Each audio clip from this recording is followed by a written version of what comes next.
ഏതായാലും ഇപ്പോൾ മൃതദേഹം അവിടെ ബത്തേരിയിൽ എത്തിച്ചിരിക്കുകയാണ്. നമുക്ക് ദൃശ്യങ്ങളിൽ IC ബാലകൃഷ്ണൻ MLA-യും കാണാം. അല്പം മുൻപ് പ്രതിപക്ഷ നേതാവ് VD സതീശൻ ഇതേക്കുറിച്ച് ചോദിച്ചപ്പോൾ KPCC നേതൃത്വത്തിന് നൽകിയ പരാതിയെക്കുറിച്ച് തനിക്ക് അറിയില്ല എന്നൊരു പ്രതികരണമാണ് കോഴിക്കോട് നടത്തിയത്. അതേക്കുറിച്ചാണ് ദീപക് സിനോജ് തോമസ് പറയുകയും ചെയ്തത്. നമുക്ക് ആദ്യം പ്രതിപക്ഷ നേതാവിന്റെ പ്രതികരണം കൂടി ഒന്ന് കാണാം. അതെനിക്കറിയത്തില്ല.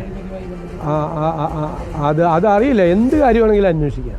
ഞങ്ങളുടെ പാർട്ടിയിലൊന്നും ഞങ്ങളങ്ങനെ ഒരാളെ സംരക്ഷിക്കാൻ വേണ്ടി ശ്രമം നടത്തൂല. ആരെങ്കിലും അതിൻ്റെ പുറകിൽ തെറ്റ് പറ്റിയിട്ടുണ്ടെങ്കിൽ അത് പുറത്തു വന്നോട്ടെ കേട്ടോ, ഒരു കുഴപ്പമില്ല. PS രഞ്ജിത്ത് ചേരുന്ന വിശദാംശങ്ങളുമായി. രഞ്ജിത്ത്, ഇത്രയധികം വർഷമായി അവിടെ കോഴ വാങ്ങി കൈക്കൂലി വാങ്ങി നിയമനം നടത്തുന്നു എന്ന് പകൽ പോലെ വ്യക്തമായതാണ്. അത് പാർട്ടിക്ക് അറിവുള്ളതാണ്.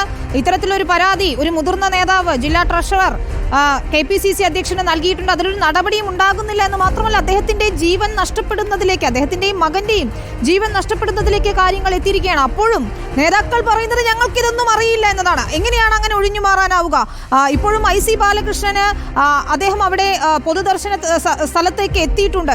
അപ്പോഴും നേതാക്കൾക്കൊന്നും അറിയില്ല എന്നതാണ്.